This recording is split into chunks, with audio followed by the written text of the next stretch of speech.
So in the first hour, we'll be doing the importance of Srimad Bhagavatam. Srimad Bhagavatam is compared to the body of Krishna. So first we chant this verse.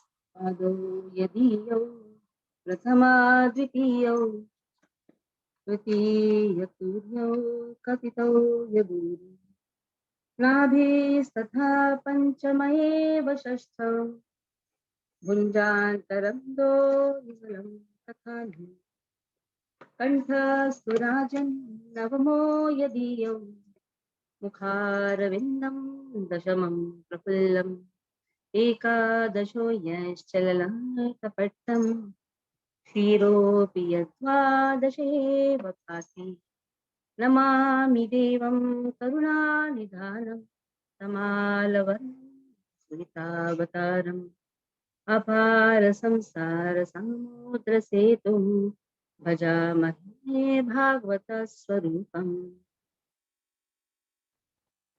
Try to learn this verse. These are the important verses. You want to glorify Bhagavatam, and you should know these verses. Without the glorification of Bhagavatam, how are we going to proceed ahead? Bhagavatam is Krishna's form. The first two cantos, first canto, second canto, are the Lord's lotus feet. Third canto, fourth canto are his thighs. Fifth canto is his navel. Sixth canto is his chest. Seventh canto, eighth canto are his arms. Ninth canto is his throat. 10th canto is his beautiful lotus face. And the 11th canto is his forehead. And 12th canto is his head. So Lord is the ocean of mercy. Karuna Nidhanam. Tamala Varanam. How is his color? Like Tamala Vriksha. Suhitavataram. Why is he appeared in this world? For the welfare of everyone. So apara samsara samudra setum bhajamahe bhagavata swarupam. So he is the bridge for crossing, or his mercy, his lotus feet, is the bridge for crossing this ocean of material existence. So Srimad Bhagavatam helps us to cross the ocean of material existence. Bhajamahe bhagavata swarupam. In this way, Lord has appeared in the form of Srimad Bhagavatam. The first and the foremost to understand, the Lord and Srimad Bhagavatam are non-different. And Sanatana Goswami has given the glories of Srimad Bhagavatam. These are also very important verses from Krishna Leela Astava. So for today, I'll be giving these two for memorizing. I'll be sending the recording also. Sarva Shastrabdi Piyusha, Sarva Vedeka Satpala, Sarva Siddhanta Ratnadhya, Sarva Lokaika Drikpada. Sarva Shastrabdi Piyusha. It is the Piyusha. Piyusha means it is a very wonderful drink. Sarva Vedeka Satpala. In this way, it is the fructified fruit of all the Vedas. Sarva Siddhanta Ratnadya. It is a beautiful jewel of all the philosophies. Sarva Lokaika Drikpada. Everybody loves Srimad Bhagavatam. Especially when you have Bhagavad Katha, you see the crowd is moved. But when you have Bhagavad Gita teachings, the crowd will be less. Because nobody likes to follow the instructions, isn't it? Everybody wants to know who is the person. So Bhagavatam is about that person. Bhagavad Gita is by Krishna, then Bhagavatam is about Krishna. So even though unqualified, many people want to know about him. But the qualification to know him is by following his instruction. That's why Bhagavatam and Bhagavad Gita cannot be separated. In fact, whoever studies Bhagavad Gita nicely, follows the instructions very properly, is eligible to study Bhagavad. Sarva Lokaika Drikpada, everybody loves Bhagavad. But to be a real student of Bhagavatam, one should Study Bhagavad Gita. The next line says, Sarva Bhagavata Prana, Srimad Bhagavata Prabhu, Kali Dvanto Didaditya, Shri Krishna Parivartita, Sarva Bhagavata Prana. So now see, in the previous verse it was Sarva Lokaika Dikpada. Everybody loves. But Prana is of whom? He is the Prana for the devotees. Everybody loves, goes, hears, some time pass they do, some type of, some sukriti they get. Some time pass happens, chalo bhagavad katha hai, 7 दिन जाकर बैठ जाते हैं. Especially you'll find many old ladies going and sitting, old people going and sitting. But Bhagavata Prana, it is the Prana of the devotees. Srimad Bhagavata Prabhu. So, Srimad Bhagavatam is who? Prabhu. He himself is a Prabhu. Bhagavatam is a Prabhu. Because in this Kali Dhvanto Didaditya, he has appeared like a sun. Shri Krishna Parivartita. Krishna has transformed himself in this Bhagavat Purana, into this Bhagavat Purana. Paramananda Patnaya, Prema Vakshaksharayate, Sarvanda Sarvasevyaya, Shri Krishnaya Namostute. Paramananda Patnaya. So what is the experience a person has? He experiences that topmost bliss, Paramananda. Param Anand. That means it is the condensed form of bliss. Prema Vakshaksharayate. In every word you will find Prema. Prema means that love. That is why when Narad Muni visits Vyasa's cottage or hermitage, he sees Vyasa in a very despondent state. Even though after writing Puranas, Itihasas, still Vedas, he is not happy. That is why Vyasa says, Tadvag Visargo Janata Kavipravo Yasmin Pratishlokam Abhattavati Yapi Namani Antasya Shuankidani Gulanti Nama Gulumanti Shulvanti Gayanti Sadhu. So every word, Prema Vakshaksharayate, let every word glorify Krishna. And glorification of Krishna is nothing but the embodiment of love. Sarvanda Sarvasevyaya. Everyone should serve Bhagavatam. Shri Krishnaya Namostute. In this way, one worships Lord Krishna. Madeka Bandho Matsangin, Madguru Matpahadan, Madnishtaraka Matbhagya, Madananda Namostute. Madeka Bandho Matsangin, he is the only Bandhu. There is no other Bandhu except Bhagavatam. Madguru Madmahadana. Madguru, he is my Guru. Matsangin, he is the only person who is going to come along with us. It is only Bhagavatam which is going to come along with us.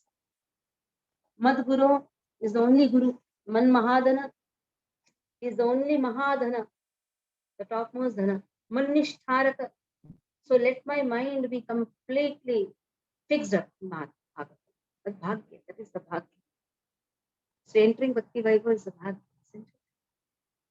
So our mind will be completely fixed in Krishna consciousness. So one is hooking a person. Hooking is Bhakti Shastra. One is fixing the person. That is Bhakti Vaibhav. And then delivering the person. Bhakti Vedanta. So hooking, fixing and delivering. It happens on both the sides. For the speaker also, for the hearer also. Mannishtharaka madhag madananda namaste. Madananda. There is no other Ananda. Even if you try to search Ananda everywhere. You cannot find Ananda anywhere except in Srimad Bhagavatam. Asadu sadhu dattai nati nicho chatara kahana muncha kadachin mam premna vritkanthayos puraha. I am a sadhu. A sadhu means I don't have any saintly nature. But just by wearing orange dress, a person doesn't become a saint, isn't it? Even though a person may wear orange dress, what will happen? The qualities of a sadhu can be got only when he serves Srimad Bhagavatam. So I said, Nashta Prayeshu Abhadreshu Nityam Bhagavata Seva. Nityam, every day one has to do. the Seva of Srimad Bhagavatam.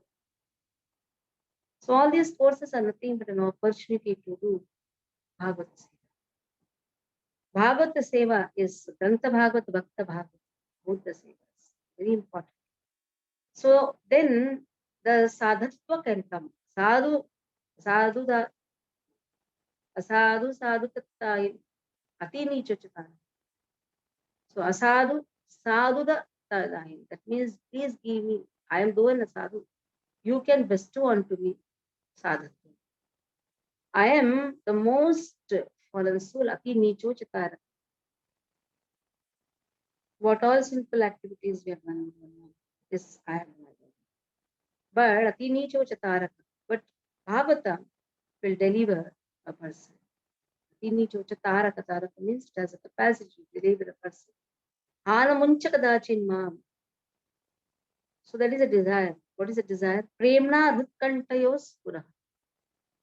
Premna Rutkantayos. Let this, even though I may be a simple person, but my prayers is, let the Bhagavatam verses beautify my kanta. Let me always chant Bhagavatam verses. Bhagavatam verses are very, very beautiful verses. Let that be an ornament for our kanta. Okay. So these are the two important verses glorifying Srimad Bhagavatam. And then tomorrow, the next Thursday, we'll do more verses glorifying Bhagavatam. The glorification of Bhagavatam is there in Skanda Puran, Garuda Puran. So if possible, I'll give it, or I'll just take a photocopy of it. Then we have Bhagavatam verse in Chaitanya Manjusha, Bhagavatam glorification Chaitanya Manjusha. We have it in 12th Canto, 13th chapter, 18th verse. We have in 1st Canto, 3rd chapter, 40th verse. So these are the few verses which glorify Bhagavatam. My request to you is 1st Canto, 2nd Canto. Try to memorize all the verses. That should be one's Swadhyay. It was my desire of my Shiksha Guru, and I did that. And every day, it just takes 5 minutes, not more, just takes 5 minutes. Memorize all the verses, at least the 1st and the 2nd canto verses, 1st and the 2nd chapter verses. So now, forward and the preface, forward. Little bit I'll teach, but you have to study on your own. And then I'll ask questions. How much you have studied? Let me see. So in the preface, Srila Prabhupada begins with the first line. We must know the present need of human society. Yes. What is that need? Somebody will say, what is it? Kapda, makan. What is it? Kapda, makan. Roti, kapda, makan. Roti, kapda, makan. Roti, kapda, makan. No roti, kapda, makan. What is written here? The human society is no longer bounded by geographical limits to particular countries or communities. Human society is broader than in the Middle Ages, and the world tendency is towards one state or one human society. The ideals of spiritual communism, according to Srimad Bhagavatam, are based more or less on the oneness of the entire human society, nay, of the entire energy of living beings. The need is felt by great thinkers to make this a successful ideology. So Srimad Bhagavatam fills this need in human society. It begins therefore with an aphorism of Vedanta philosophy, Janmadhyasya Yatonvayadi Tarata. So Vedanta philosophy, Vedanta, the whole Vedas were condensed into small formulas, Vedanta sutras. So the first sutra is Athato Brahma Jigyasa. Athato Brahma Jigyasa. Who is that person? Athato Brahma Jigyasa. So it starts with Om Namo Bhagavate Vasudevaya. It's a second formula. There's an answer to the first. Om Namo Bhagavate Vasudevaya. Okay. he is the Lord, Brahma Jigyasa, then what are his intrinsic and extrinsic qualities, internal qualities, external qualities? Though that all has been described in the first verse of first canto, first chapter. So the need of the human society is, what is the need of the human society? To have this answer. What should be the inquiry? That is the need. And where is that answer? So Athato Brahma Jigyasa. Brahma Jigyasa refers to who am I? What is my connection to Lord? Inquiring into spirituality. That is a need. That inquiry should be there and the answer also should be there. From where am I going to find this answer? From Srimad Bhagavatam. So Srimad Bhagavatam contains 10 subject matters. First, what is there in Srimad Bhagavatam, that also we should understand. It contains 10 subject matters. As in Bhagavad Gita, we have 5 subject matters. And in Srimad Bhagavatam, we have 10 subject matters. So first subject matter is creation. Atra sarga visargascha sthanam poshanam tayah manvantaraishanukatha nirodho mukti ashrayah. So 10 subject matters. You can note it down. What are the 10 subject matters? Sarga. Sarga means creation.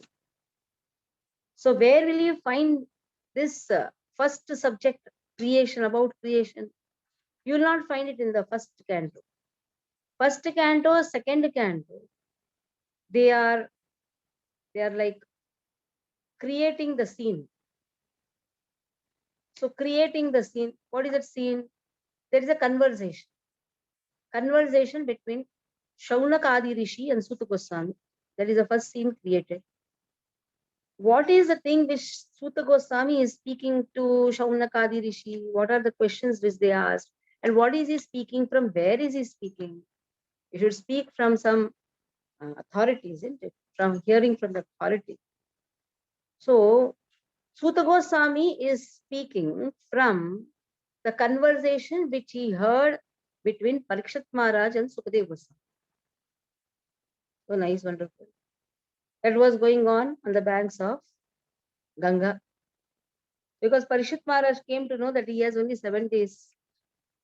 How many days we have? We also have 7 days. Which week we don't know, but we also have 7 days. So Parikshit Maharaj understood the emergency. Oh, I have only 7 days. Let me hear about Lord. Demigods also had come, alluring him different things. But he said, no. I want to hear only Srimad Bhagavatam. Parikshit Maharaj, so Sukadeva Goswami exactly comes in time. That was the potency in those days. They did not have WhatsApp group. I have come here exactly in this spot, making a group, and in the yatras and all, we make the group. So Sukadeva Goswami comes there. Parikshit, he teaches Parikshit Maharaj. He gives the knowledge about Krishna. So Bhagavatam is spoken by Sukadeva Goswami to Parikshit Maharaj. Then what happens? From where did Sukadeva Goswami learn? So Sukadeva Goswami learned this from his father, Vyasamuni. But before that, he has heard Bhagavatam in the forest of Bhuvaneshwar. When Lord Shiva is speaking to Parvati, Parvati is requesting Lord Shiva, please give me the transcendental knowledge. Lord Shiva says on one condition, except you, nobody should hear. So he drives away all the birds, animals, everybody from that forest. And now another condition is she should do hunkara. Lord Shiva is going to close the eyes and is going to speak. And the moment she stops doing hunkara, he will stop speaking.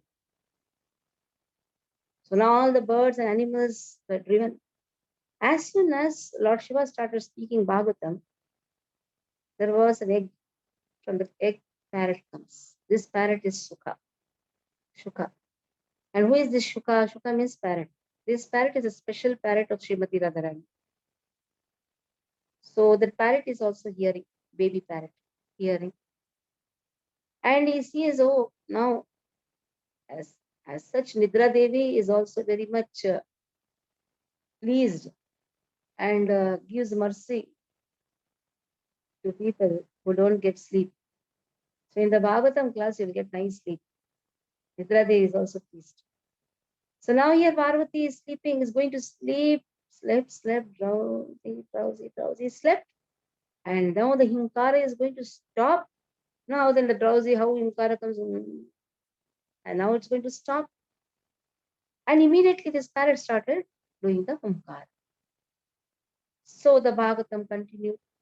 Lord Shiva was thinking that the Parvati is doing. As soon as he opened the eyes, he saw this. Who is doing? She's sleeping. Then who is doing Humkara? He saw this baby parrot. Opens his third eye to burn this parrot. And the parrot just flies towards Patikash.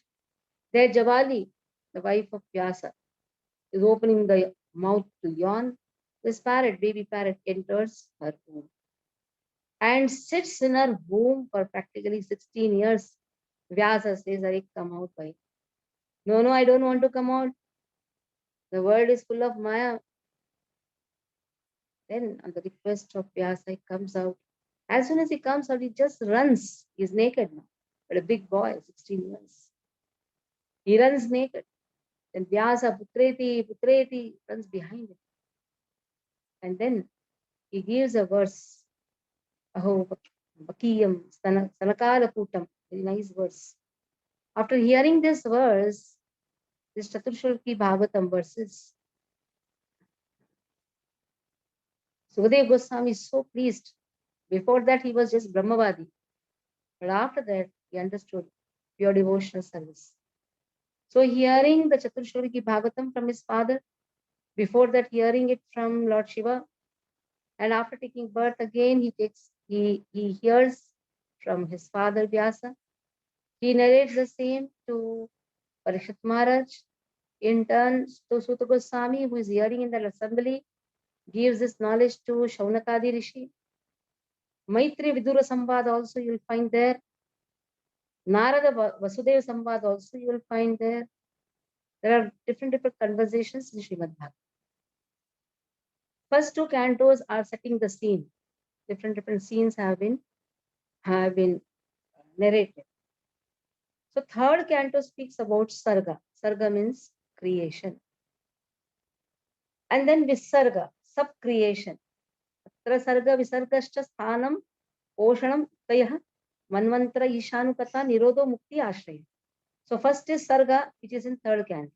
Visarga sub-creation, that is in fourth canto. Sthanam, the planetary systems, the 14 planetary systems, that is in fifth canto. Poshanam, maintenance, that is in sixth canto. Uttayaha, impetus, creative impetus. To do anything, there should be some impetus. For joining Bhakti Vaibhav, also some impetus was there. Some impetus should be there. For everything, there is an impetus. And that is seventh canto. Eighth canto speaks about Manvantaraha, the change of Manus. And then Ishanu Katha, the different incarnations. The glorification of different incarnations have been given in the ninth canto. Then 10th canto should come, no. 11th canto comes directly. 11th canto. How to go back, come back to God. That is Nirodho. How to go back. Mukti, what is liberation? 12th canto. So what is left out? 10th canto. And that is Ashraya Tattva, which is the Samanbonam. Who is Ashraya? Krishna is Ashraya for everything. Ashraya Tattva. दशमस्य विशुद्ध्यर्थं नवानं निह लक्षणं वर्णयन्ति महात्मानः श्रुतेनार्थेन चाञ्जसा. So dashamasya vishuddhyartham. The 10th subject matter is isolated.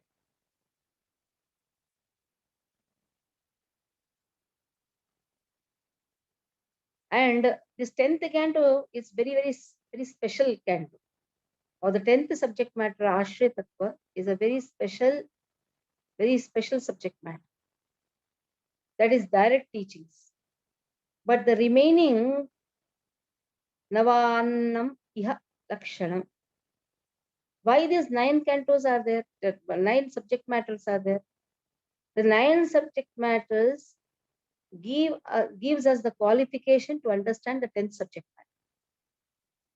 And for teaching this 9 subject matters, sometimes you have Vedic inferences, sometimes it is direct explanation, sometimes explanation given by the sages. Varanayanti Mahatmana Shrute Narthena Chanjasa. Shrute means hearing, Shrute Narthena Chanjasa. By hearing from authoritative source, Varanayanti Mahatmana, sometimes explanation has been given. So direct explanation or some inferences, like some examples has been given. But the 10th subject matter, to understand 10th subject matter, 9 subject matters, the understanding of the 9 subject matters are very, very important. So it is not that just jump to 10th subject matter that is in the 10th canto. 10th canto speaks about Ashray Tattva. Ashray Tattva can be understood only when we understand the 9 subject matters. Sarga, Visarga. Example, your husband is wiping the fan. His servant has come from his office, peon has come from his office, and he's surprised to see, oh, my boss is, who is a managing director of the company, is managed by somebody else in the house. Just imagine. Because he knows the opulence, the sweetness can be understood. So 9 subject matters speaks about the opulence. Sweetness of Krishna is there in the, or sweet dealings you can say, that sweet dealings, direct leelas of Krishna is there in the 10th canto. That is why 10th canto can be understood only when we study all these cantos, from 1st canto to 12th canto. Then 10th canto, one gets a qualification to enter the 10th canto. If directly a person enters the 10th canto or starts speaking about the 10th canto and the people just start relishing just the 10th canto, it will be only in the Sahajiya Bhava, or not understanding the real position of Krishna. Sometimes people think themselves as God or somebody else as God. Krishna is only God. Okay, so there are 10 subject matters in Srimad Bhagavatam. So I'm just giving some glimpse of preface, but you have to study the preface.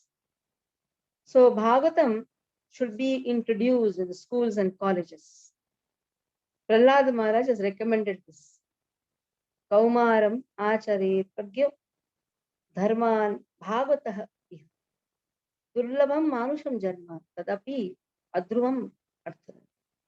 Bhagavatam should be introduced from the age of 5 years. Kaumaram starts from the age of 5 years, from the school itself. So teachings of Bhagavatam is very, very important. So to have peace in the society, friendship in the society, prosperity in the society, this can come only when a person studies Bhagavatam. Because Bhagavatam has the capacity to remove Shoka, Moha, Bhaya. Shoka, Moha, Bhaya, Paha. So these 3 things can be immediately removed if a person studies Bhagavatam. If the mind is agitated, just chant 1 verse of Bhagavatam. As a Bhagavatam verses should be memorized. So there was a interview, last year interview for this, for initiation. They were asked Bhagavatam verses. They prepared something and went, but they did not prepare Bhagavatam. They called me, Masaji, what to do? Well, you know, now every day you're chanting Nashtaprayesha Bhadresha. Chant. So at a lot they chanted, everybody chanted this only verses. Narayanam Namaskritya. We are chanting these 2 verses. Good Srila Prabhupada, that this has made us chant the first 2 verses. Is common for everyone. Even if a person doesn't know anything about anything else about Bhagavatam, at least he knows these 2 verses, which is again the Mula Tattva for whole Bhagavatam. So Bhagavatam is a transcendental science, not only for knowing the ultimate source of everything, but also for knowing our relationship with Him. What is our duty in the human society and the basis of perfect knowledge. So Bhagavatam begins with the definition of the ultimate source. Who is that person? Athato Brahma Jigyasa. Who is that person? So the first verse is a definition of this aphorism. Athato Brahma Jigyasa. Then comes forward. You have to read all this. Huh? I am not going to read. You are going to read. I'll also read. Then we'll make a nice question answer session. So Bhagavatam has been described as a wonderful sun, as brilliant as the sun. So first canto, third chapter, 43rd verse speaks about it. Why it has arisen after the departure of Krishna. Krishna Sudamo Pagate Dharma Jnana Adibhi Saha Kalau Nashta Dushamesham Puranarpo Adunoditaha. Very important verse. This also you should memorize. Krishna Sudamo Pagate. When Krishna goes his abode to his abode, Krishna Sadhamo Pagate, Dharma Jnana Adibhi Saha. Dharma Jnana, everything he has taken along with him. Dharma Jnana Adibhi Saha. Kalau Nashta Dushamesham.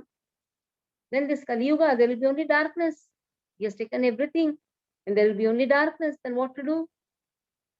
Kalau Nashta Dushamesham. That is why to remove this darkness, Lord appears. Kalau Drishta Dushamesham. Kalau Nashta Dushamesham. Purana Arko Adunogitaha. Purana Arkaha. Arka means sun. It is like a brilliant sun. Purana Arko Adunoditaha. This way God appears in the form of Srimad Bhagavatam. This is one of the answer for the sixth question of third chapter is nothing but the answer for all the six questions placed by the sages. Second canto, second chapter and the third chapter. In the first chapter, we will find the six questions given by the sages of Naimisharanya. Susuta Goswami.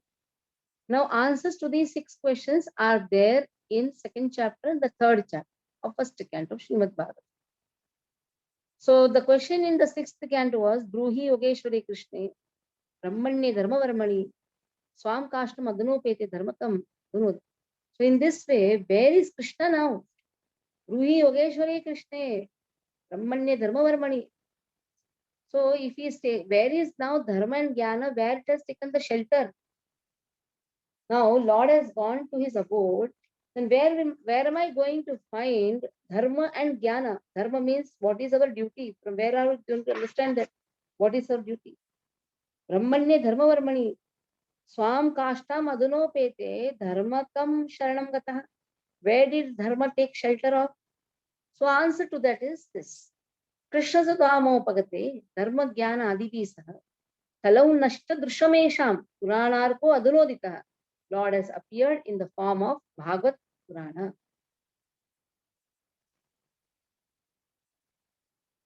So here,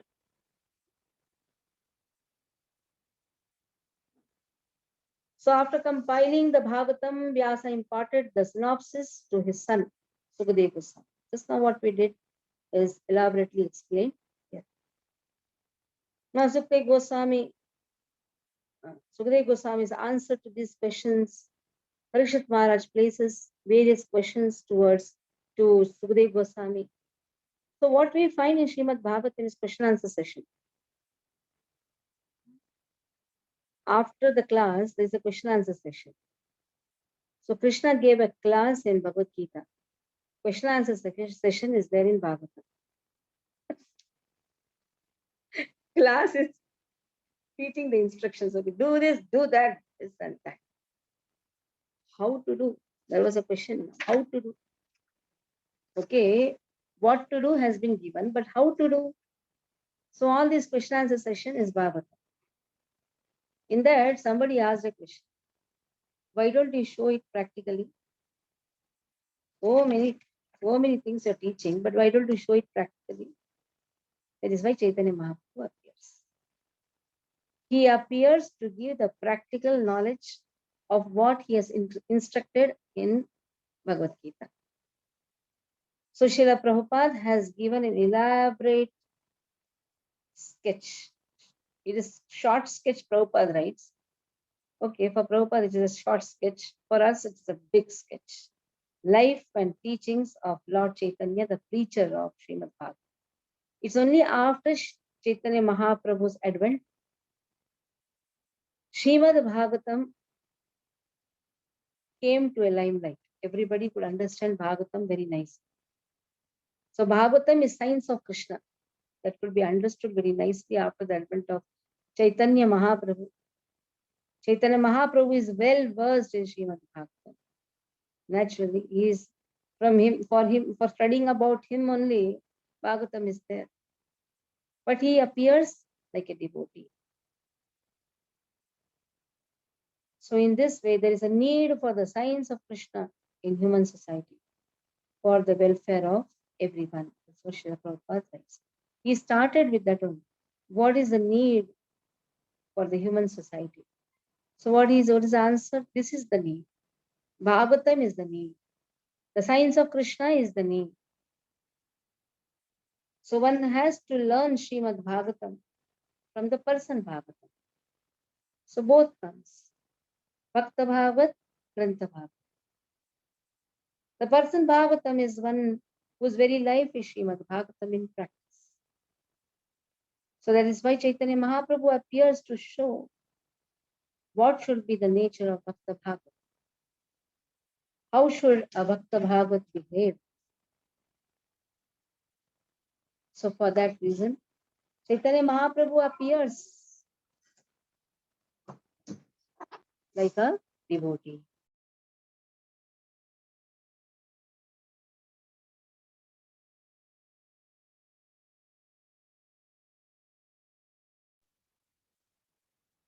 So in this way, Chaitanya Mahaprabhu appeared to teach us Bhagavatam. The process of approaching the Bhagavatam, Srila Prabhupada says, is practical for all the people of the world. So process of Bhagavatam is very, very simple.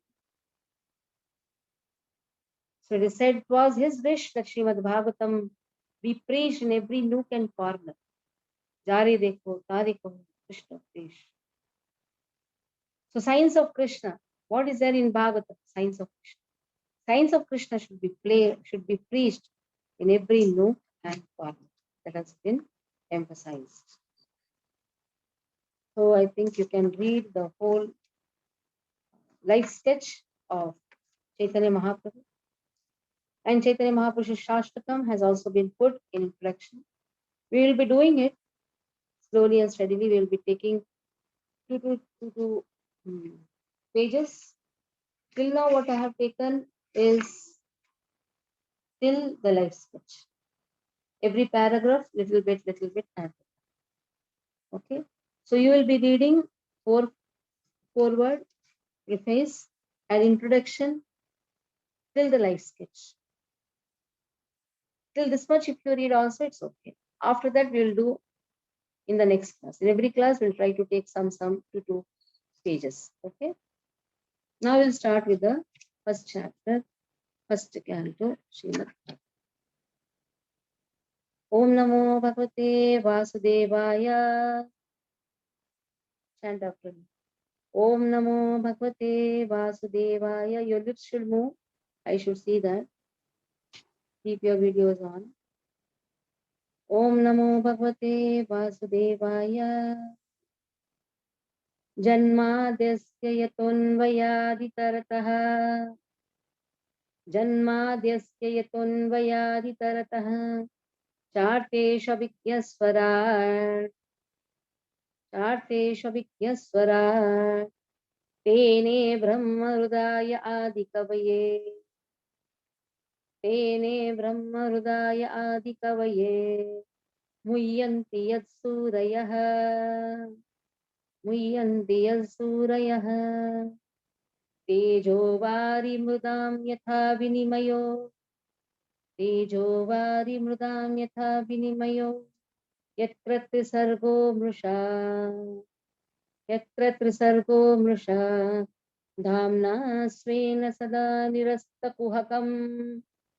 धाम्ना स्वेन सदा निरस्तकुहकम् सत्यं परं धीमहि सत्यं परं धीमहि ॐ नमो भगवते वासुदेवाय जन्माद्यस्य यतोऽन्वयादितरतः चार्थेष्वभिज्ञस्वराट् तेने ब्रह्महृदाय आदिकवये मुह्यन्ति यत्सूरयः तेजो वारिमृदां यथा विनिमयो यत्र त्रिसर्गो मृषा धाम्ना स्वेन सदा निरस्तकुहकं सत्यं परं धीमहि. Let us. Janma Adi. Janma Adi refers to what? Janma means creation. Creation, maintenance, destruction. Janma Adi. And then Yataha Janma Adi. Yataha of this universe. Of this universe. Janma Adi Yata. Of what? Of this universe. Creation, maintenance, and destruction of this universe has been done by whom? Whom? Anvayad. He has done it directly. And then indirectly also. How directly, how indirectly, that also is. If a person does it directly or indirectly, anything, if he is creating something, maintaining something, even destroying something, he should have a purpose for that. Artheshva. Artheshva means he should have a purpose. Without a purpose, why will you create something? Like you want to make a upma. Why are you making a upma? Why? Somebody is hungry, and either you will be hungry or somebody is hungry. That is why you are creating, na? And then you are destroying something. That means there is a purpose behind it. But ultimately, who can do that ultimate destruction? Even a jiva also can do this to some extent. He can also create, he can also maintain, he can also destroy to some extent. But ultimate creation, maintenance, and destruction is done by Krishna only. He knows the purpose behind it.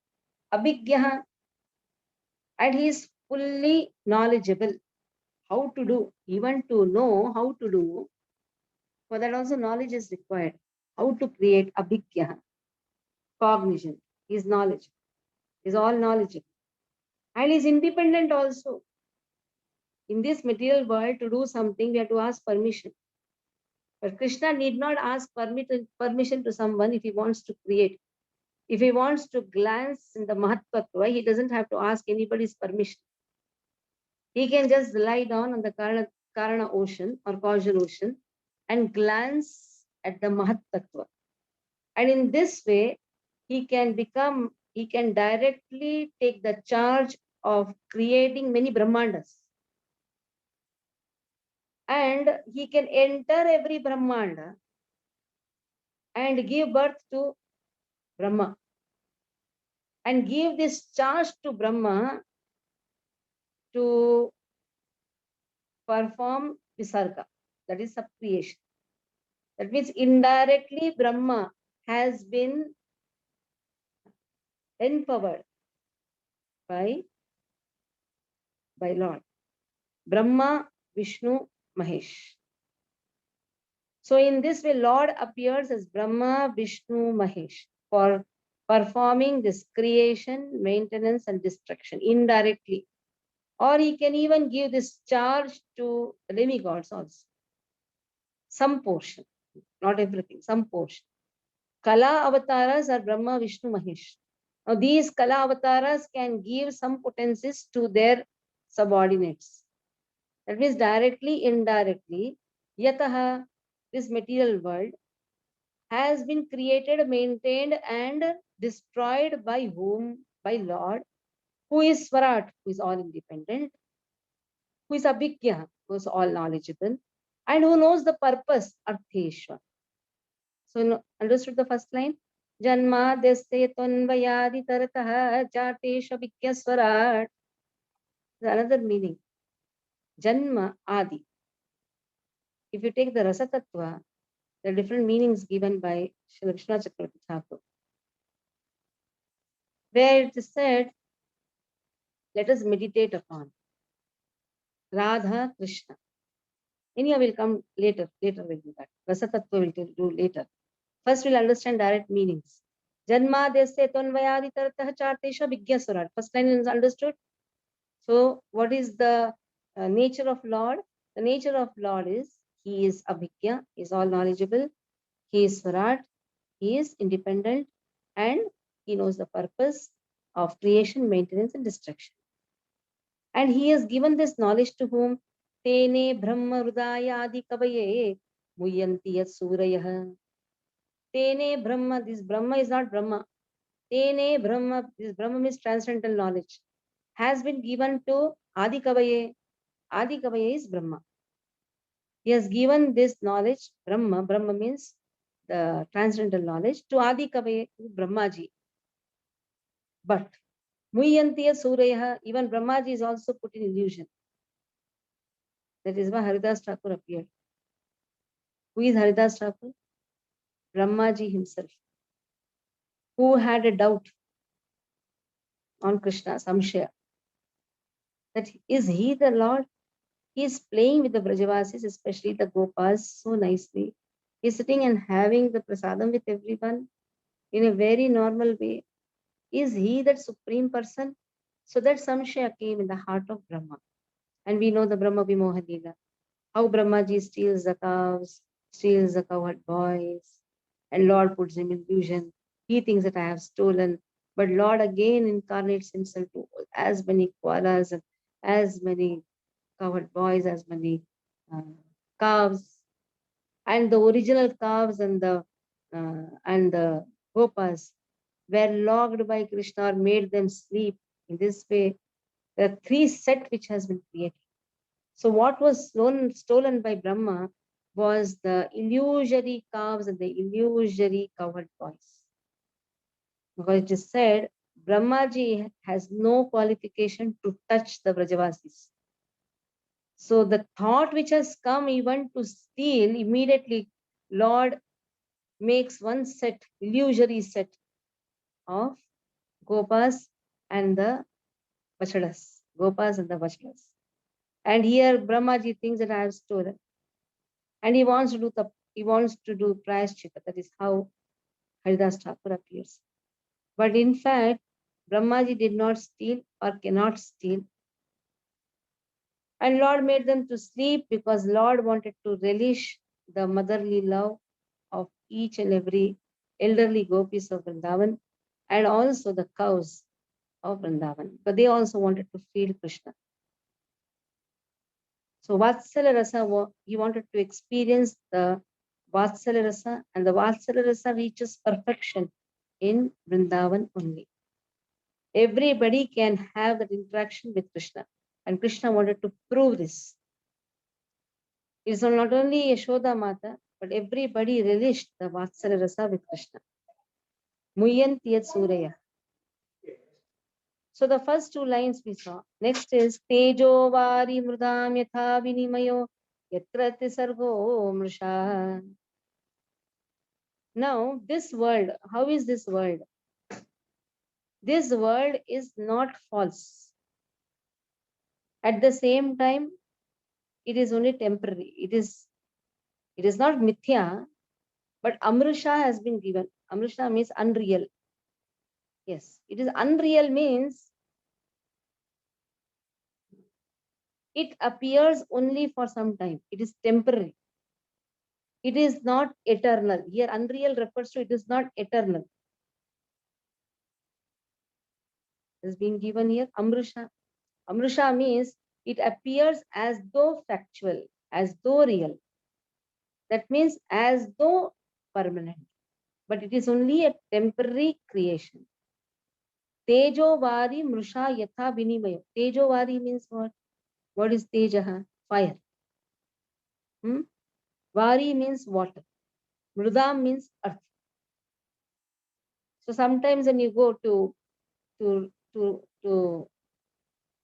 desert places, we find we find mirage, isn't it?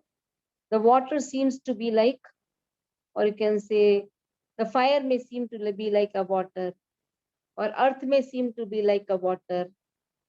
They may look like each other. So it is unreal. So fire looks like water, or water looks like fire. Earth looks like water, or water looks like earth. So all this is nothing but an illusion which has been created. So in this earthly planetary system, there is an illusion created. That means to know about Krishna is not so easy. Tejo vari mrusham, tejo vari mrudam, yatha vinimayo, yatra trisargaha. This is trisarga. Like three modes of material nature is there.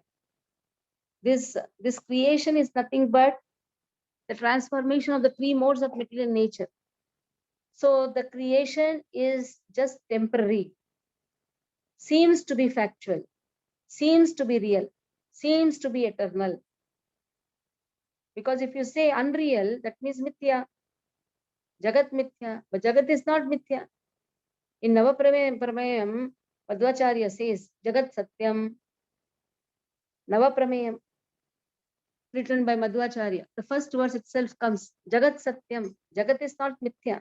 So here unreal refers to, it is not permanent, it is temporary. How it is a product of three modes of material nature. How it is because of the three modes of material nature, or the influence of the three modes of material nature, there is an illusion which has been created. So what is the difference between the spiritual world and the material world? In this material world, the third line speaks about the material world. Lord has only created. The first word starts with, the first word is Janmadhyasya. So this material world, spiritual world, everything is created by Krishna. Now spiritual world is also created by Krishna. But how is the spiritual world? Dhamna svena sada nirasta kuakam. Dhamna svena sada nirasta kuakam. Dhamna means his abode. Dhamna svena. What is the meaning of svena? It is self-sufficient. You don't need anything else. Everything is there. Self-sufficient. Dhamna svena sada nirasta kuhakam. Sada means always. Nirasta means there is an absence. Nirasta. Wait, this person has come now. Say Hare Krishna. Say Hare Krishna. Hare Krishna. No. Over. I have to go outside. Okay. I'll take the class. Dhamna svena sada. Sada nirasta kuhakam. There is an absence. Nirasta means absence. Kuhakam means illusion. There is an absence of illusion in the spiritual world. So this is the difference between material world and the spiritual world. In the material world, there is kuhaka. What is the meaning of kuhaka? Fog. In the fog, you cannot see anything, especially in the winters. Delhi winters are very horrible. The trains are also cancelled where there is a fog. So in the fog, you cannot see anything properly. In the same way, in the material world also, you cannot see the things as they are. And that is because of the influence of the three modes of material nature, which creates this foggy situations. But the abode of Krishna, Dhamna Svena Sada Nirasta. Nirasta means no kuhaka. There is no fog. About whom we are saying all these things? About that person who is Satyam, who is Param. Dhimahi means let me meditate upon. Let me meditate upon that truth, who is Krishna, who is absolute truth. Srila Prabhupada in the beginning introduction, he says, what is the difference between God and the absolute personality of God? Just if you say God, we can only understand, okay, he is doing some creation. But when you say absolute personality of God, it includes everything. It includes about his personal aspects. It includes about his creation, maintenance, destruction, everything. When you say absolute personality of Godhead, we can also understand there is nobody beyond him. Not only his power, his sweetness also can be understood. Absolute personality of God. He is absolute, he is Satyam. He is Param. Dhimahi. Let me meditate upon. So, Satyam Param Dhimahi, it started with Om and then here Satyam Param Dhimahi. That is why this is Gayatri Mantra for the whole Bhagavatam. So the Vedas has been has been condensed to Vedanta Sutra. The natural commentary for the Vedanta Sutra has been given by Vedavyasa. So this is non-different from the Vedic mantras. Vedic mantra starts with Om to show that this is the summum bonum of all the Vedic knowledge. And also to show that the Vedanta Sutra has been given a very wonderful commentary. And this commentary starts with Om and ends with Dhimahi. That is why it is the Brahma Gayatri. This is the Gayatri mantra or Gayatri Chanda. So when we say Om and Dhimahi, Om refers to that's absolute personality of God. Dhimahi refers to let me meditate upon on the son of onto whom? Onto the son of Vasudeva, who is Vasudeva. So here Vasudevaya. So let me meditate upon Krishna. This is, and what is his internal quality or intrinsic quality? Satyam Param. This is his intrinsic quality. Satyam Param. What is his external quality or extrinsic quality? Janmadesya Tanvayadi Taratah Chatesha Vigyaswarat Tene Brahmurdaya Dikavaye Muyanti Surayah. So what is his extrinsic quality? He creates either directly, like Karanadakshay Vishnu, or indirectly, like Brahmaji, Lord Shiva, his expansion Narayanam, or we can say Vishnu, Janma Adi, that means creation, maintenance, destruction. He can do it directly or indirectly, or through his other agents also. He knows the subject, he knows the purpose, he is all knowledgeable, he is independent, he has given this knowledge to Brahma, but he has hidden certain facts from Brahma. And the nature of the material world is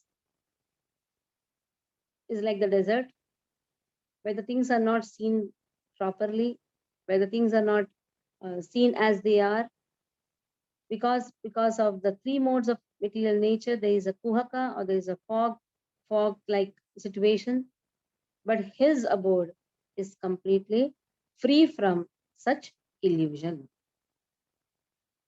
So I think the verse is clear. Now let us see the Rasata. This is about meditate upon Krishna. When the meditate upon that Brahma. Brahma means Krishna himself. Om Namo Bhagavate Vasudevaya. Now let me meditate upon Radha Krishna.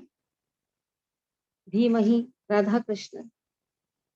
From whom what arises? Janmadi, what arises? The height of Madhurya Rasa arises.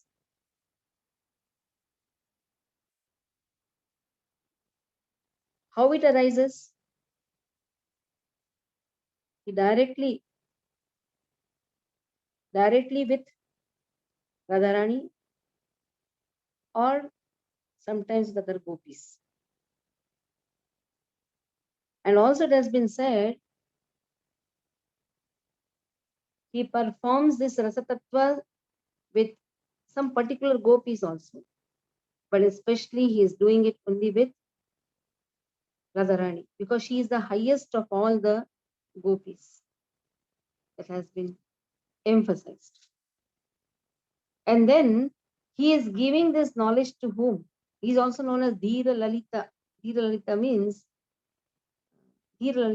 he gave up all the gopis and followed her alone. Itarataha means he gave up everybody. Giving up everybody, itrataha. What did he do? He appeared only to Srimati Radharani. Janmadhyasya.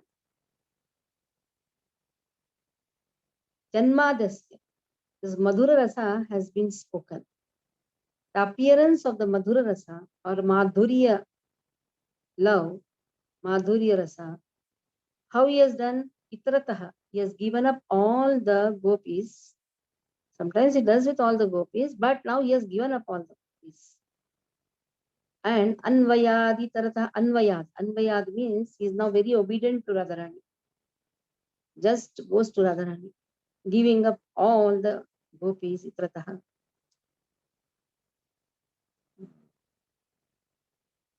So it has been said, Radharani is the, of all the gopis, Radharani is the beloved of all. Of all the gopis, Radharani is the beloved. Now, this knowledge is not given to Brahma. Now, why Krishna goes only with Radharani? Because he knows Abhigya.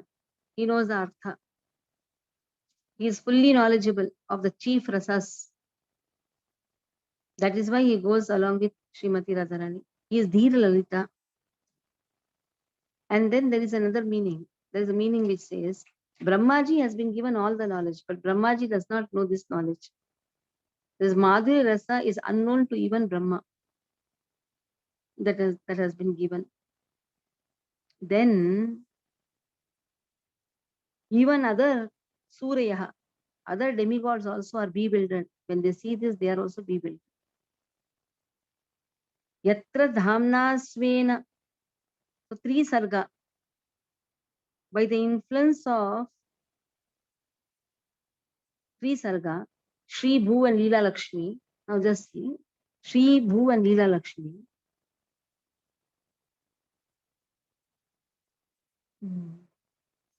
So there is a yatra dhamna svena sada nirasta kuhakam satyam param dhimahi. Now we are meditating upon Radha and Krishna. Radha and Krishna, because of Radha and Krishna, there is also three sarga created. There is Shri Bhu and Leela Lakshmi has been created, or they have been manifested. And also has been told that the external potency and the marginal potency, they seem to be factual. Amrusha, external potency, marginal potency. What is the external potency? This whole material world, Durgaji, they're all factual. They seem to be real, but they're all temporary. Even marginal potency, Jiva Shakti, they are also seem to be real. That means they are also not, they are not eternally going to be. Eternal is there. Jivas are eternal. But they have not eternally appeared. They will again go back to the womb of Lord. So that has been given. And then how Shri Bhu and Leela Lakshmi appeared? Because of the influence or manifestation of Radha and Krishna. That is why three sarga, three creations have happened. Shri Bhu and Leela Lakshmi has appeared. So Radha Krishna are Satyam, Radha Krishna are Param. There is no Kuhaka, there is no illusion, or their creation, they both are eternal. There is no creation beyond this. Radha Krishna are the source of all the creations. For having a wonderful Madhurya Rasa, Lord has given up all other gopis and goes to Srimati Radharani. This Tattva, Radha Tattva, Krishna Tattva are hidden from even Brahmaji also. Shri Bhu and Leela Lakshmi has been manifested because of the potency of Radha and Krishna only. And this Kuhaka, which is there in this material world, that is nothing but, or Amrusha we can say, this Amrusha is nothing but the internal and the external and the marginal potencies. These marginal external potencies, they seem to be permanent, they seem to be eternal, or permanent, you can say, because they are eternal, no doubt, they are eternal, but they are not permanently situated. So in this way, Samrata Tattvas has been given. 5 explanation has been given. Not in Srila Prabhupada's book, in Srila Vishwanath Chakravarti Thakur's commentary. When Baldev Vidyabhushan commentary also will find 5 explanations has been given. Srila Prabhupada has given elaborate explanation in the purport. So the lines are clear, I think. Intrinsic quality is Satyam Param Dhimahi. Dhimahi means let me meditate upon that Vasudeva. What is his external nature? He is Satyam, he is Param. Okay. Now, let us read the purport. Vrindavan Leela Mataji, start. Start reading the purport. Hare Krishna Mataji. Dandapura. Purport. Obeisances unto the personality of Godhead Vasudev directly indicate Lord Sri Krishna, who is the divine son of Vasudev and Devaki. This fact will be more explicitly explained in the text of this work. Sri Vyasadeva asserts herein that Sri Krishna is the original personality of Godhead, and all others are his direct or indirect plenary portions or portions of the portion. Srila Jiva Goswami has even more explicitly explained the subject matter in his Krishna Sandarbha. And Brahma, the original living being, has explained the subject of Sri Krishna substantially in his treatise named Brahma Samhita. In an Upanishad in the Samaved, it is also stated that Lord Sri Krishna is the divine son of Devaki. Therefore, in this prayer, the first proposition holds that Lord Sri Krishna is the primeval Lord, and if any transcendental nomenclature is to be understood as belonging to the absolute personality of Godhead, it must be the name indicated by the word Krishna, which means the all attractive. In Bhagavad Gita, in many places, the Lord asserts himself to be the original personality of Godhead, and this is confirmed by Arjun and also by great sages like Narada, Vyasa, and many others. In the Padma Puran, it is also stated that out of the innumerable names of the Lord, the name of Krishna is the principal one. Vasudev indicates the plenary portion of the personality of Godhead, and all the different forms of the Lord being identical with Vasudev are indicated in this text. The name Vasudev particularly indicates the divine son of Vasudev and Devaki. Sri Krishna is always meditated upon by the Paramhamsas, who are the perfected ones among those in the renounced order of life. Shall I continue, Mataji? Continue.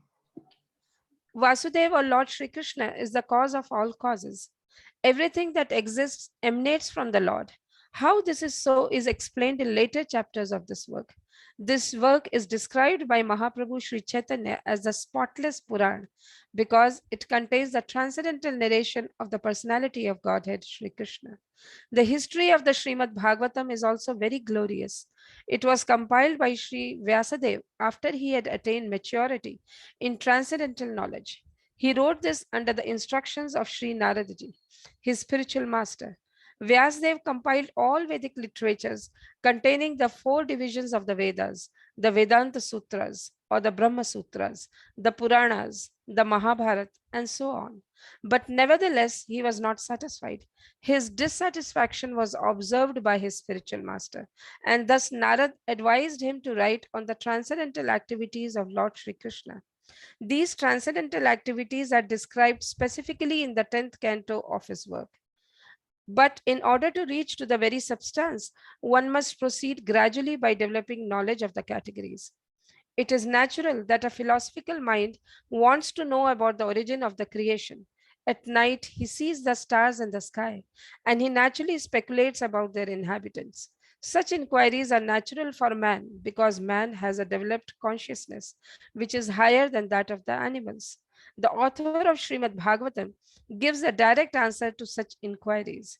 He says that the Lord Sri Krishna is the origin of all creations. He is not only the creator of the universe, but the destroyer as well.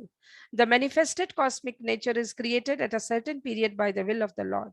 It is maintained for some time and then it is annihilated by his will. Therefore, the supreme will is behind all cosmic activities. Of course, there are atheists of various categories who do not believe in a creator, but that is due to poor fund of knowledge. The modern scientist, for example, has created space satellites, and by some arrangement or other, these satellites are thrown into outer space to fly for some time at the control of the scientist who is far away. Similarly, all the universes with innumerable stars and planets are controlled by the intelligence of the personality of Godhead. In Vedic literatures, it is said that the absolute truth, personality of Godhead, is the chief amongst all living personalities. All living beings, beginning from the first created being Brahma, down to the smallest ant, are individual living beings. And above Brahma, there are even other living beings with individual capacities. And the personality of Godhead is also a similar living being, and he is an individual as are the other living beings. But the Supreme Lord or the Supreme Living Being has the greatest intelligence, and he possesses supermost inconceivable energies of all different varieties. If a man's brain can produce a space satellite, one can very easily imagine how brains higher than man can produce similarly wonderful things which are far superior. The reasonable person will easily accept this argument, but there are stubborn atheists who would never agree. Srila Vyasdev, however, at once accepts the supreme intelligence as the Parameshwar. He offers his respectful obeisances unto the supreme intelligence, addressed as the Para or the Parameshwar, or the supreme personality of Godhead. And the Parameshwar is Sri Krishna, as admitted in Bhagavad Gita and other scriptures delivered by Sri Vyasadev, and specifically in this Srimad Bhagavatam. In Bhagavad Gita, the Lord says that there is no other Paratattva, Samam Bonam, than himself. Therefore, Sri Vyasadev at once worships the Paratattva Sri Krishna, whose transcendental activities are described in the 10th canto. Unscrupulous persons who go immediately to the 10th canto, and especially to the 5 chapters which describe the Lord's Rasa dance. This portion of the Srimad Bhagavatam is the most confidential part of this great literature. Unless one is thoroughly accomplished in the transcendental knowledge of the Lord, one is sure to misunderstand the Lord's worshipable transcendental pastimes called Rasa dance and his love affairs with the gopis. This subject matter is highly spiritual, and only the liberated persons who have gradually attained to the stage of Paramhamsa can transcendently relish this Rasa dance. Srila Vyasdev therefore gives the reader the chance to gradually develop spiritual realization before actually relishing the essence of the pastimes of the Lord. Therefore, he purposely invokes a Gayatri mantra, Dhimahi. This Gayatri mantra is meant for spiritually advanced people. When one is successful in chanting the Gayatri mantra, he can enter into the transcendental position of the Lord. One must therefore acquire Brahminical qualities or be perfectly situated in the quality of goodness in order to chant the Gayatri mantra successfully and then Okay. attain to the stage of last sentence, Mataji. And then attain to the stage of transcendently realizing the Lord, his name, his fame, his qualities, and so on. So, Thank you, Mataji. so you all have Bhagavatam cantos with you? Everyone? Vimla Mataji, you are having? No? How are you going to study then if you don't have book?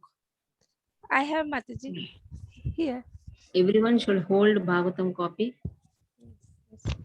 or get a copy of first canto Srimad Bhagavat. Okay. Bhaktani Prabhu, you read from here.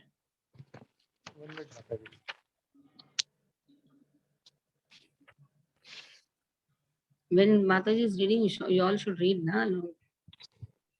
Okay, read Actually, now. I thought the class is over. That's why I closed it, Mataji. Sorry, What is Mataji. your word? Hari bol karke.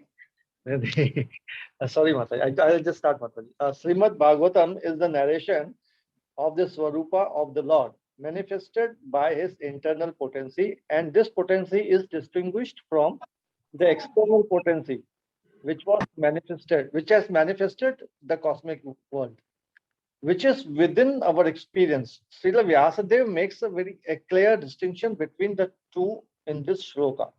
Sri Vyasadeva says herein that the manifested internal potency is real, whereas the external manifested energy in the form of material existence is only temporary and illusory. Like the mirage in the desert. In the desert mirage, there is no actual water. There is only the appearance of water. Real water is somewhere else. The manifested cosmic creation appears as reality, but reality of which this is but a shadow is in the spiritual world. Absolute truth is in the spiritual sky, not the material sky. In the material sky, everything is relative truth. That is to say, one truth depends on something else.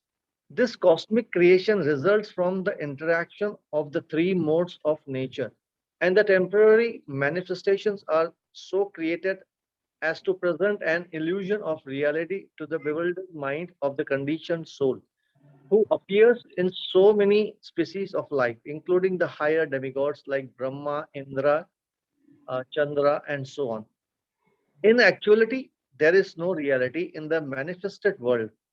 There appears to be reality. However, because of the true reality which exists in the spiritual world, where the personality of the Godhead eternally exists with his transcendental paraphernalia, the chief engineer of a complicated construction does not personally take part in the construction, but he knows every nook and corner because everything is done under his direction. He knows everything about the construction, both directly and indirectly. Similarly, the personality of Godhead, who is the supreme engineer of this cosmic creation, knows every nook and corner.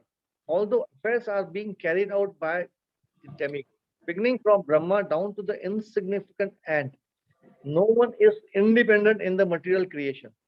The hand of the Lord is seen everywhere. All material elements as well as spiritual sparks emanate from Him only. And whatever is created in this material world is but the interaction of two energies, the material and the spiritual, which emanate from the absolute truth, the personality of Godhead Sri Krishna. A chemist can manufacture water in the chemical laboratory by mixing hydrogen and oxygen. But in reality, the living entity works in the laboratory under the direction of the Supreme Lord, and the materials with which he works are also supplied by the Lord. The Lord knows everything directly and indirectly, and he is cognizant of all minute details. And he is fully independent. He is compared to a mine of gold. And the cosmic creations in so many different forms are compared to objects made from the gold, such as gold rings, necklaces, and so on. The gold ring and the gold necklace are qualitatively one with the gold in the mine. But qualitatively, the gold in the mine is different. Therefore, the absolute truth is simultaneously one and different. Nothing is absolutely equal with the absolute truth, but at the same time, nothing is independent of the absolute truth. Conditioned souls, beginning from Brahma, who engineers the entire universe down to the insignificant ant, are all creating, but none of them are independent of the Supreme Lord. The materialist wrongly thinks that there is no creator other than this own self, than his own self. This is called Maya, illusion. Because of his poor fund of knowledge, the materialist cannot see beyond the purview of his imperfect senses, and thus he thinks that matter automatically takes its own shape without the aid of a superior intelligence. This is refuted in this shloka by Srila Vyasadeva. Since the complete whole or the absolute truth is the source of everything, nothing can be independent of the body of the absolute truth. Whatever happens to the body quickly becomes known to the embodied. Similarly, the creation is the body of the absolute whole. Therefore, the absolute knows everything directly and indirectly that happens in the creation. Should I continue, Mataji? Okay, Aruna Mataji, you ready from here now? So we are seeing that how Srila Prabhupada is giving a wonderful explanation about how Lord is a complete whole, the absolute truth, who is giving everything. So Bhagavatam is the narration of the Sarupa of the Lord. You see how nicely the purport Prabhupada is explaining about how this creation, how Brahmaji, the conditions rose from Brahma, from beginning from Brahma, engineering the entire universe. All these things have been. Okay, read. Hare Krishna, in the Shruti mantra, it is also stated that the absolute truth or Brahman is the ultimate source of everything. Everything emanates from him and everything is maintained by him. At the end, everything enters into him. This is the law of nature. In the Smriti mantra, the same is confirmed. It is said that the source from which everything emanates at the beginning of Brahma's millennium and the reservoir to which everything ultimately enters is the absolute truth or Brahman. Material scientists take it for granted that the ultimate source of the planetary system is the sun, but they are unable to explain the source of the sun. Herein, the ultimate source is explained. According to the Vedic literatures, Brahma, who may be compared to the sun, is not the ultimate creator. It is stated in this shloka that Brahma was taught Vedic knowledge by the personality of Godhead. One may argue that Brahma, being the original living being, could not be inspired because there was no other being living at that time. Herein it is stated that the Supreme Lord inspired the secondary creator Brahma in order to create the Supreme Intelligence. In Bhagavad Gita, only Your superintends the voice, creative energy. The Prakriti your voice is not coming properly. constitutes the totality of Voice is cutting. uh, Voice, Prabhu, you read okay. from here. So the Supreme Intelligence. Wait, Aruna. Voice is not coming properly. Voice, Prabhu, you read. Yes, Mataji. Because her voice was not being heard, I'm not sure from where I'm supposed to continue reading.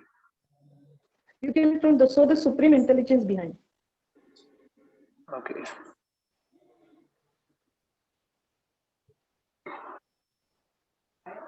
Read. Yeah, I'm trying to figure it out where it is.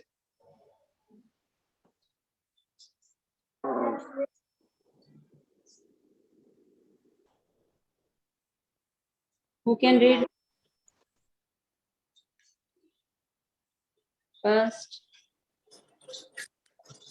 So the supreme intelligence behind all creation is the absolute Godhead Sri Krishna. In Bhagavad Gita, Lord Sri Krishna states that it is He only who superintends the creative energy, Prakriti, which constitutes the totality of matter.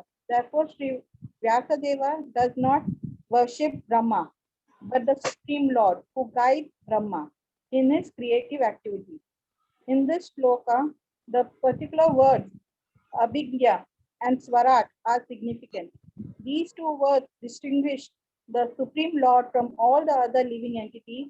No other living entity is either Abhigya or Swarat. That is, no one is either fully cognizant or fully independent. Even Brahma has to meditate upon the Supreme Lord in order to create. Then, what to speak of great scientists like Einstein? The brains of such a scientist are certainly not the product of any human being. Scientists cannot manufacture such a brain. And what to speak of foolish atheists who defy the authority of the Lord? Even Mayavadi impersonalists who flatter themselves that they can become one with the Lord are neither Abhigya nor Swarat. Such impersonalities undergo severe austerities to acquire knowledge to become one with the Lord. But ultimately, they become dependent on some rich disciple who supplies them with money to build monasteries and temples.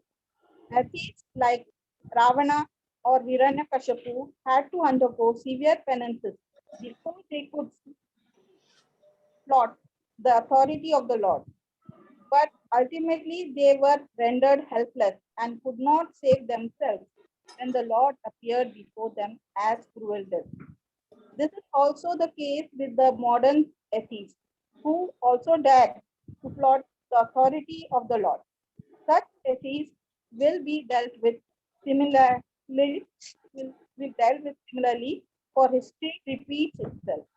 Whenever men neglect the authority of the Lord, nature and her laws are there to penalize them. This is Okay. formed in Bhagavad Gita in the well-known verse Yada Yada Hi Dharmasya Glani. Whenever there is a decline of dharma and a rise of adharma, O Arjuna, then I incarnate myself. Bhagavad Gita 4.7. Okay, Ganga Prabhu, you read from here. Hare Krishna.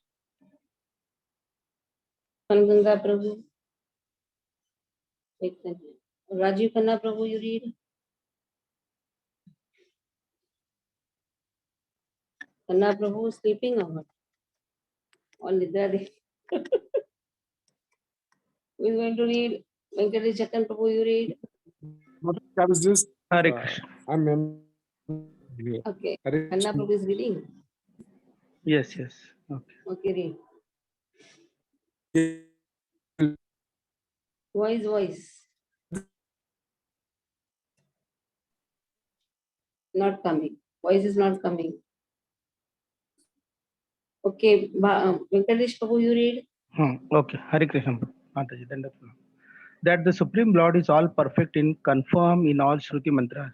It is said in the Shruti mantras that all perfect Lord threw a glance over the matter and thus created all living beings. The living beings are part and parcel of the Lord, and He impregnates the vast material creation with the seed of spiritual spark, and thus the creative energies are set in the motion to enact so many wonderful creations. An atheist may argue that God is no more expert than a watchmaker. But of course, God is a greater because he can create machine in duplicate male and female forms. The male and female forms of different types of machineries go on producing innumerable similar machines without God's further attention. If a man could manufacture such a set of machines that could produce other machines without his attention, then he could approach the intelligence of God. But that is not possible. For each machine has to be handled individually. So therefore, no one can create as well as God. So another name of for God is a asha, asmordhva, which means that no one is equal to or greater than him. Param Satyam or Supreme Truth. He is he who has no equal or superior. So this is confirmed in the Shruti mantras. It is said that before the creation of the material universe, there existed the Lord only, who is the master of everyone. So that Lord instructed Brahma in Vedic knowledge. The Lord has to be obeyed in all the respect. Anyone who wants to get rid of the material entanglement must surrender unto him. So this is also confirmed in Bhagavad Gita. So unless one surrenders unto the lotus feet of the Supreme Lord, it is certain that he will be bewildered. When an intelligent man surrenders into the lotus feet of Krishna and knows completely that Krishna is the cause of all causes, as confirmed in Bhagavad Gita, then only can such an intelligent man become a Mahatma or a great soul.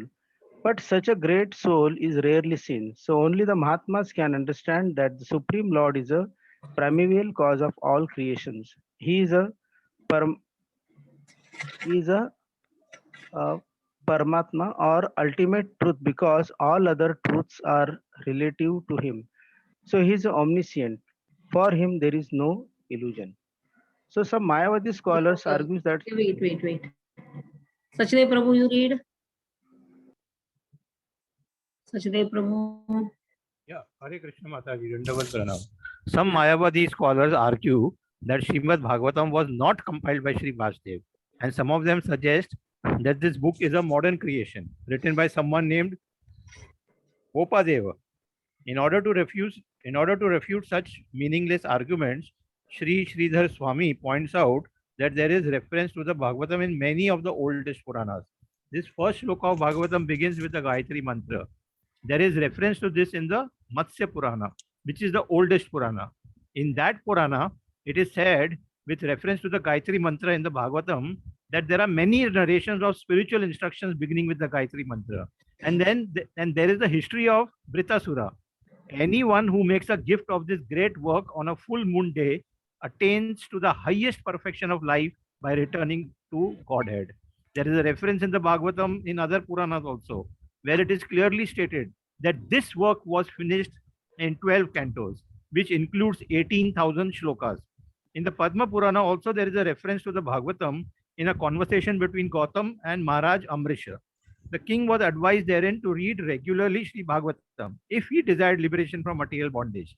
Under the circumstances, there is no doubt about the authority of Bhagavatam. Within the past 500 years, many erudite scholars and acharyas like Jiva Goswami, Sanatan Goswami, Vishwanath Chakravarti, Vallabhacharya, and many other distinguished scholars, even after the time of Lord Chaitanya, made elaborate commentaries on Bhagavatam. And the serious student would do well to attempt to go through them to better relish the transcendental messages. Sri Vishwanath Chakravarti Thakur specially deals with the original and pure sex psychology, that is the Adi Rasa, devoid of all mundane inebriety. The whole material creation is moving under the principle of sex life. In modern civilization, sex life is the focal point for all activities. Whenever one turns his face, he sees sex life predominant. Therefore, sex life is not unreal. Its reality is experienced in the spiritual world. But the material sex life is but a perverted reflection of the original fact. The original fact is in the absolute truth. And thus the absolute truth cannot be impersonal. It is not possible to be impersonal and contain pure sex life. Consequently, the impersonal philosophers have given indirect impetus to the abominable mundane sex life because they have overstressed the impersonality of the ultimate truth. Consequently, man without information of the actual spiritual form of sex has accepted the perverted material sex life as the all in all. There is a distinction between sex life in the diseased material condition and the spiritual sex life. The Srimad Bhagavatam will gradually elevate the unbiased reader to the highest perfectional stage of transcendental. It will enable him to transcendence the three modes of material activities, the fruitive actions, speculative philosophy, and the worship of functional deities as inculcated in Vedic verse. Thus ends the purport to text 1 of Srimad Bhagavatam 1.1.1. Hare Krishna. Jai How Shri Prabhupada. elaborate Srila Prabhupada ki jai. सुजन्माद्यस्य तन्मयादितरतः चार्तेष्वभिज्ञस्वराट् तेने ब्रह्मविदायादि कवये मुह्यन्ति यत्सूरयः तेजो वारिमृदा मिथा विनिमयो यत्र सर्गो मृषा धाम्ना स्वेन सदा निरस्तकुहकं सत्यं परं धीमहि गायत्री मंत्रः ओम it starts with om satyam param धीमहि first let me meditate upon Krishna. He satyam, who is satyam, who is param. This is his intrinsic quality. Extrinsic quality is Janmadhyasya Tanvaya. Gitaha means this material world or this manifestation. It's not just material world, it is also spiritual world also. The whole manifestation is created, maintained, but anyhow, spiritual world is never destroyed, but here destruction also has been spoken. So this destruction is emphasized for this only material world. Because Kuhakam, something which is, there is fog that only can be destroyed. Where there is no fog, how you can destroy? So the spiritual world has no fog. Nirasta Kuhakam, Satyam Param Dhimahi. And Lord does it directly, indirectly. This creation has been done by Lord. And directly or indirectly, Brahma has been given this knowledge. But there are certain things which has been hidden by Brahma. So, and this material world is a product of three modes of material nature. And it seems to be real or permanent, but it is not permanent, it is temporary. And Lord's abode is eternal. There is no. Where Bhagavad Gita ends, Bhagavatam begins. Sarvadharma Parityajya Mamekam Sharanam Bhuj. So now Bhagavatam is beginning from here. The first verse is glorifying about Krishna. We should know the persons. Bhakta Bhagavat, Grantha Bhagavat. In the Grantha Bhagavat, whom to be known, whom to be meditated upon, it is Krishna. In one place it has been told, let us meditate upon the devotional service. So Satyam Param Dhimahi can also refer to devotional service. Let us meditate upon Radha Krishna. We saw that. Now another one explanation is let us meditate upon the process itself, the spiritual process. Janma, how it has started. It has started with association of devotees. Can do that. We can speculate on that also. The right way of speculation. It has been given here. Let us meditate on that beautiful process, spiritual process. How it is beyond the three gunas. How is the realization? What is the realization there? The realization is about that supreme Brahman, that supreme truth, Paramatma.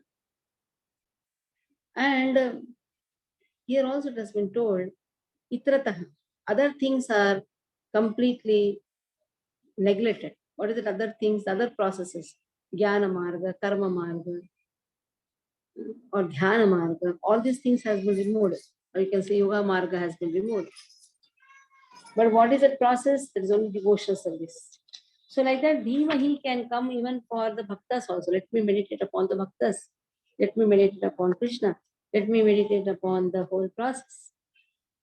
So in this way, how to meditate upon that has been, or how to understand the external intrinsic qualities that has been told. Now where Bhagavad Gita ends, Bhagavatam begins, yes, dharma projita kaitavo, which dharma has told to be neglected. Krishna says, give up all the dharmas, sarva dharman parityaj. Which dharma should be given up? Dharma projita kaitavotra paramo. Chant after me. Dharma projita kaitavotra paramo. Nirmasaranam satam. Vedyam vastamatra vastu shivadam. Vedyam vastamatra vastu shivadam. Tapatrayon Moolanam. Srimad Bhagavate Mahamuni Krute. Srimad Bhagavate Mahamuni Krute. Kimva Pareirishvaraha. Kimva Pareirishvaraha.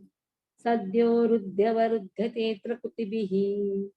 Sadyo Rudyavaruddhate Trakutibihi.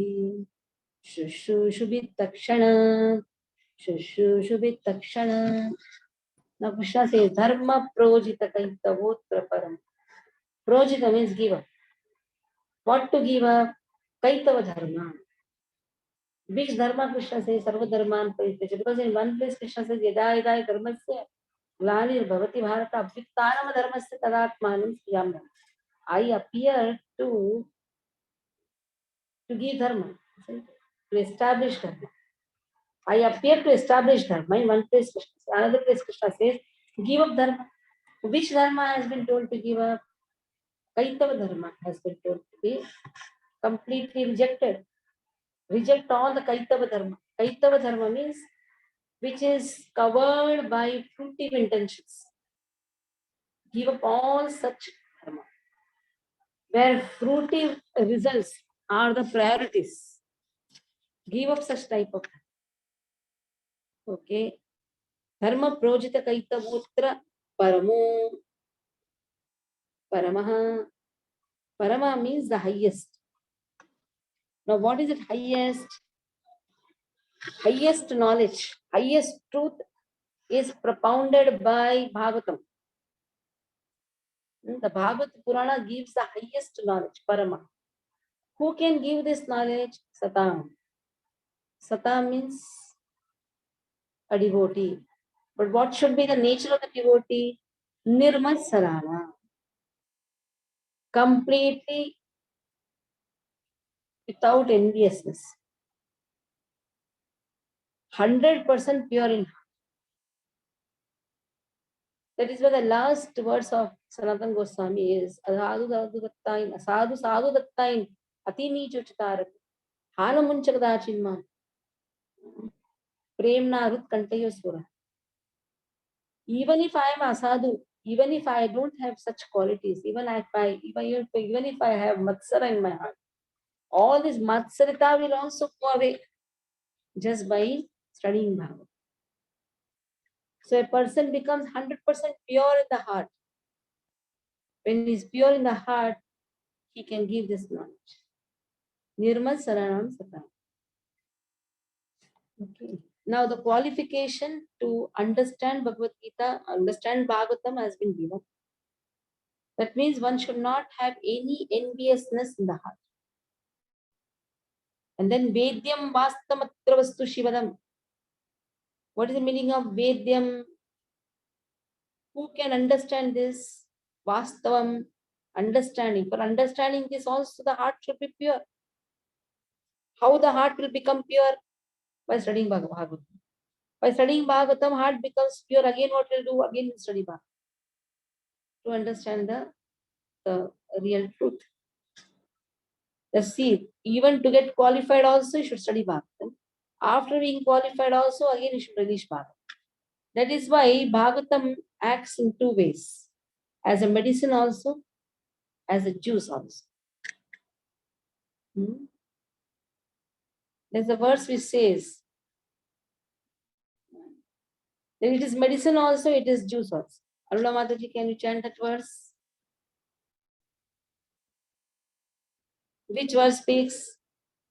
10th Canto Bhagavatam. Which verse speaks? Okay, homework for you. Cannot recollect. Yeah, Cannot I will find out, recollect. Mataji. I cannot recollect. I'll find out. Which verse? 10th Canto, first chapter. Which verse speaks that Bhagavatam is medicine also, Rasayanam also. Rasayanam means two things. Yes, yes. Clue. It starts with na, N. Clue for you. Nivritta Tarshe. Yeah, who told this? I said it, Mataji. Yeah. Shairupadiyaman Bhavaushada Shotramano Virama Ka Uttama Shloka Gulanuvada Uman Virajeta Vinapa Shubna Nivrutta Tarshayir Upagiyamana. It is Upagiyamana. It's about Lord. It is Aushadhi also.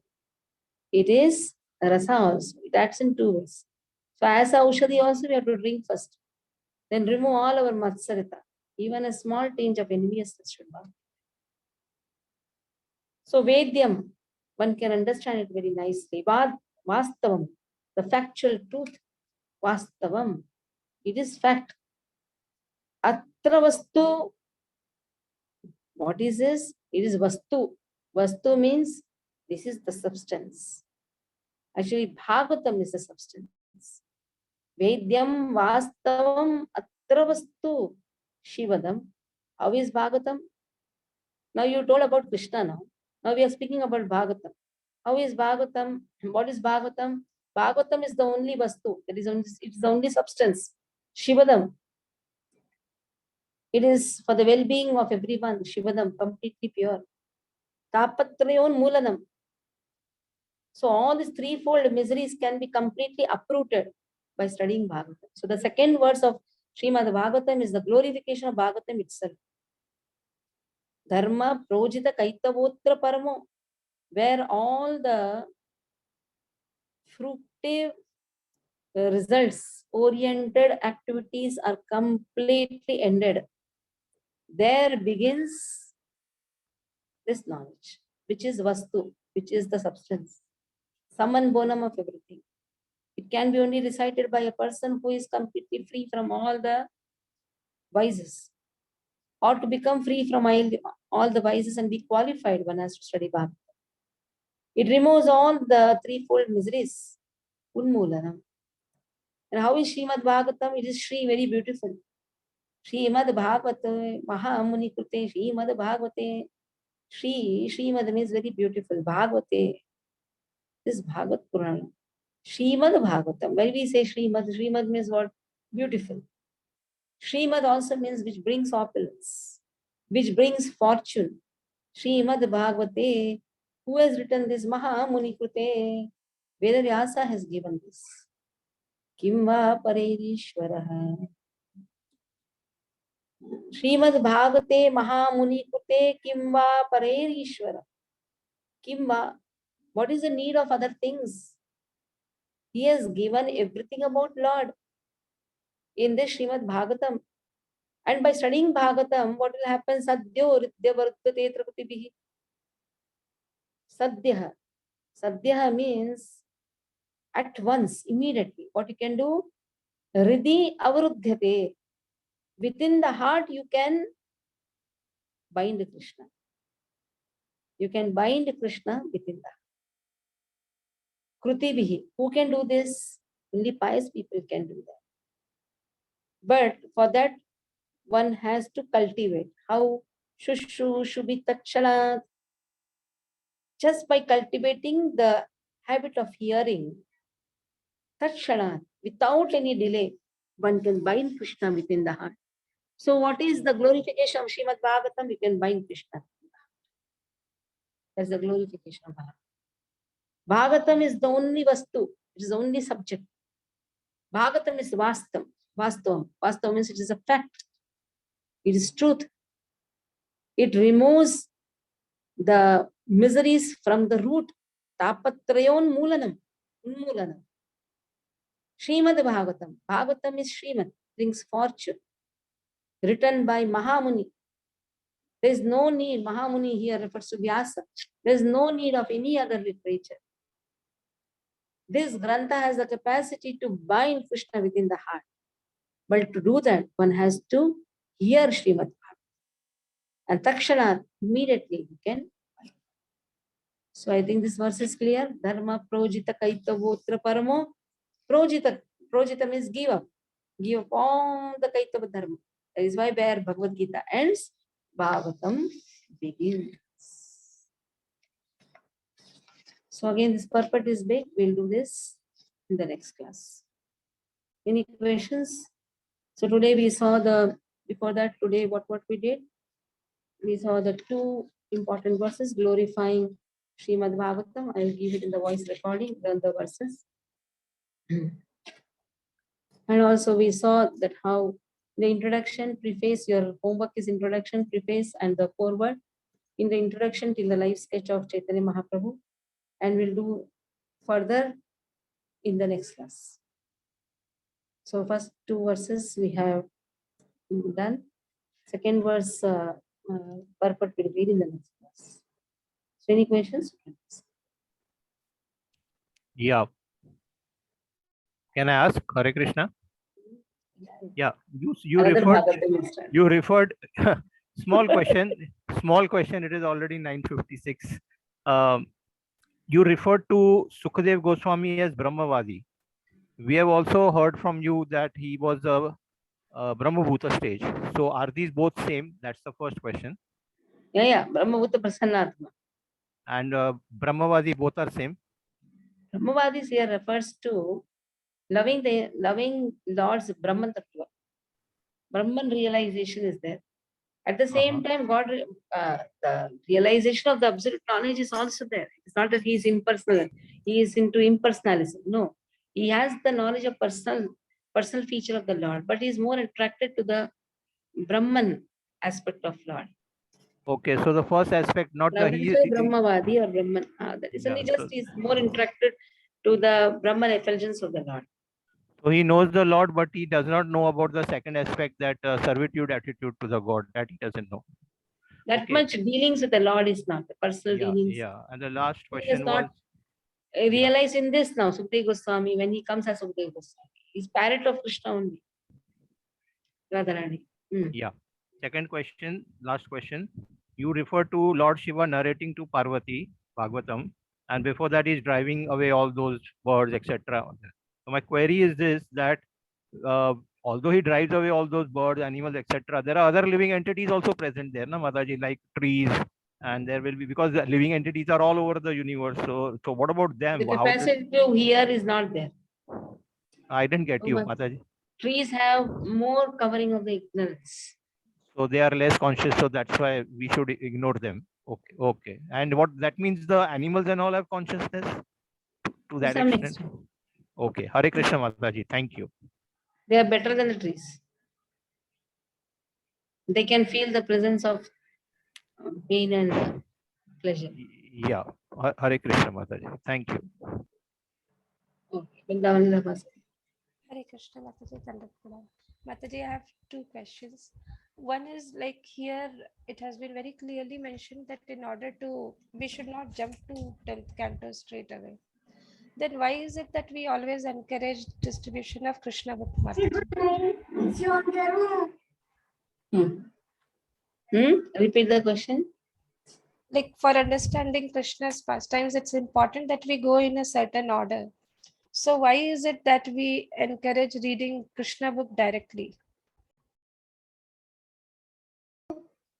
That is just to have a glimpse. They're not more elaborate. Just to have, like, lollipop is shown. Na? There is a lollipop. Not more explanation of the Rasa Tattva has been emphasized. Krishna book, it is there, no doubt. But if you read directly in the Bhagavatam, more elaborate explanation is there. Yeah. By studying Krishna book, you will have the desire to study Bhagavatam and the desire to come to the 10th canto. But Mataji, I feel I was so offensive when I read it for the first time. Yeah, it happens. There's a directly Krishna book also. Little bit you can read, but not too much. It's only under the guidance.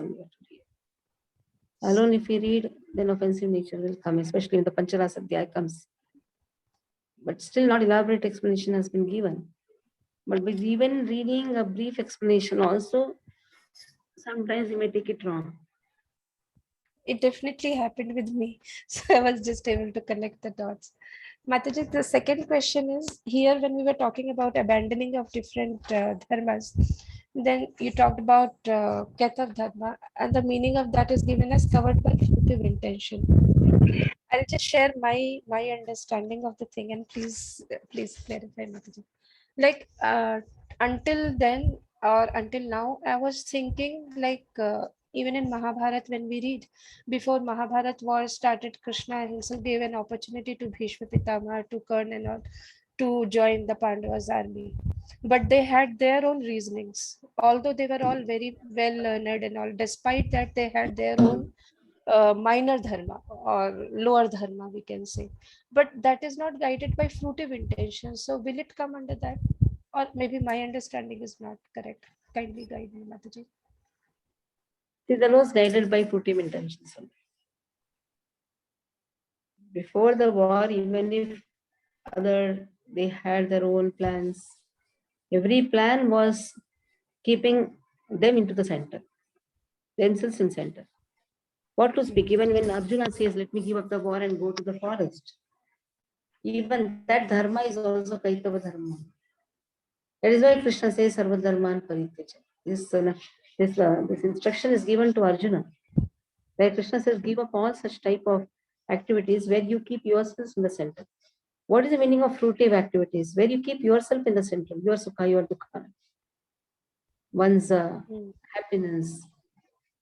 So keeping one's happiness, one's desire, that is fruitive activities. When you say fruitive means what? Fruitive means results. What is the meaning of results? Yes. Expectations. Yes, we want to enjoy that. And there is a possibility of having gradations in that. Yeah. Somebody may have less, somebody may have more. Somebody may have desire for something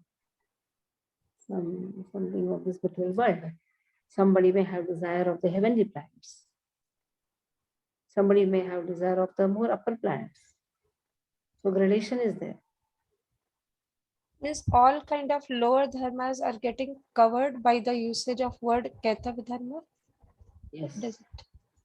There is nothing like lower dharma or higher dharma. The highest dharma, we are talking about parama, the transcendental dharma. Yes. Any activities, higher, lower, everything is covered in this Kaitava dharma. Oh. That is why dharma projita kaitavotra paramo. Paramo has been spoken. Parama means adopt that transcendental dharma, which is even beyond all so-called happiness, so-called distress, so-called whatever. Okay. Yes, madam. Thank you so much. So here we stop. So join on Thursday. Hare Krishna.